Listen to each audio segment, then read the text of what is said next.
Hello and welcome to Will Preston's Gaming. In this video I'll be playing Civ 5 and showing you the basics about how to manage your city so it does the tasks that you wish for it to do, whether you want it to grow, produce science, gold or anything like that. So anyway, if you don't play the game like this, screen is going to look pretty scary. That. Loads of little symbols, everything everywhere. It's really quite simple actually. But here are all of the numbers for food, production, gold, science and culture. All of these numbers here are what your city is producing. So for food, obviously the little apple symbol. So for example, on this tile here there are 2. It produces 2 food, but it doesn't because it's not being worked. We'll get onto that. And it produces 19.8 production, 45 gold, 87 science and 23 culture. So let's get down to where all this comes from. Your food and your 14 food comes from all of the titles with the green apples on them. But that doesn't mean that every tile with green apples on in the city's borders is up there in that 14 number. Because when we look at a tile, it has this green symbol on it, which means that tile is being worked. All of these tiles up here and everything without the green man inside them are all completely obsolete. They don't do anything except they give you the option to work those tiles in your city. For example, here we see a farm which is being worked. So these 3 apples are giving us food. So let's see where that number really comes from. 4, 5, 6, 7, 9, 10, 11. Yep. So as you look across your city and see all of the lit up tiles with the governors working them, they will all equal the number that is next to the thing that you're looking for. So are there any other cities that are easier examples? Maybe York. Yeah, we'll have a look at York. So we'll look at the gold in York and see that we've got 4 here being worked. 1 equals 5, 6, 7, 8, 9, 10, 11, 12, 13, 14, 15. But it doesn't come to 24. This is because the buildings in this city also make gold. For example, I've got a market here which increases my gold by 25%, and a bank which increases it by 25%, and other I'm sure if you added that up then it would equal 24. Well, it would, because numbers don't lie. That's where that comes from. But in Civ you can be specific about what you want your city to do, and to do that you got to click on this little tab up here, Citizen Management, which is the main focus of this video. If we click on Citizen Management, you can set them to defaults. You set them to food focus, like that.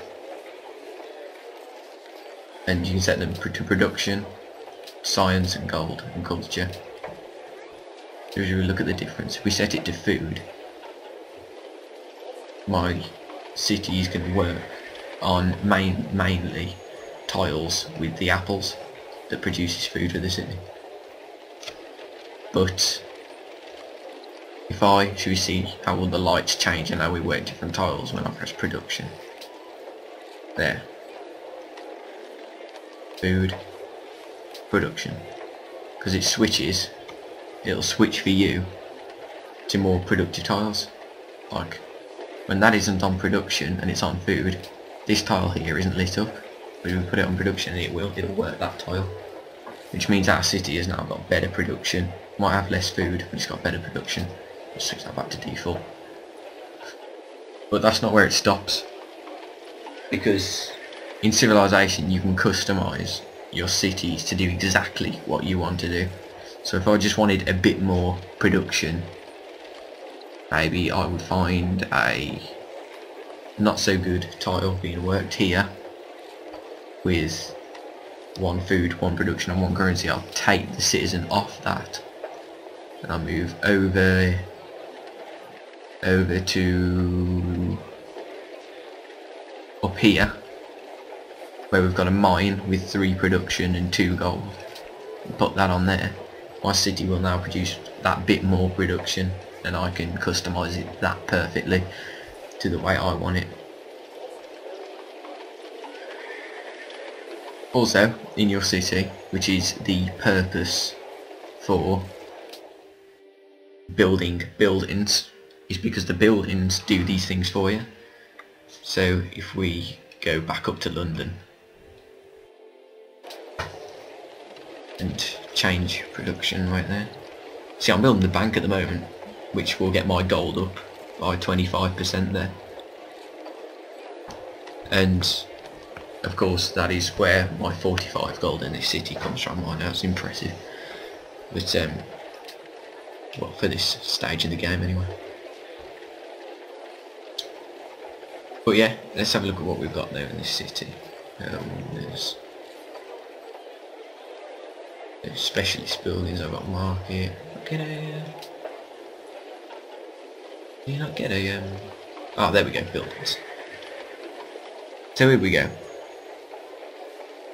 So for production in the city, I've built a forge, which increases my production by 1 when you work in iron tile, and plus 15% production when building land units. But I've also got, have I not got one? Or is it up here? No, specialist buildings. There we go. We've got a workshop, which just in general from a whole city produces another 10% production for it.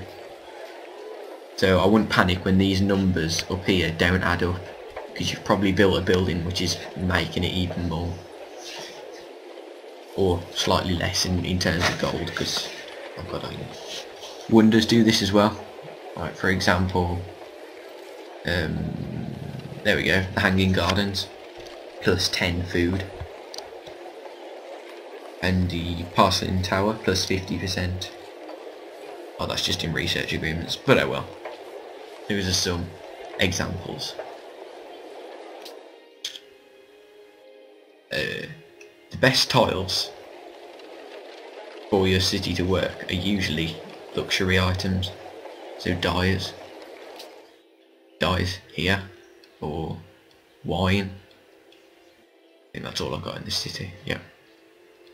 Because these, as you can see, if we just build icons, put the icons on, in these dyes plantations we get 3 gold a piece, and on here 4 because of what it's built on the Grassland River. But they'll also get you food. You tend not to get too much production from them, unless the production on the land, but well, it's just off topic actually, I won't go into that. But anyway,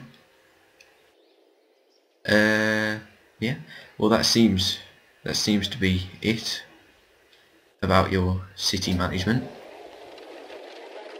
and focusing on what you want to build in your city. So this has just been a quick tutorial on how to do that, and thank you for watching. Please like and subscribe, and goodbye.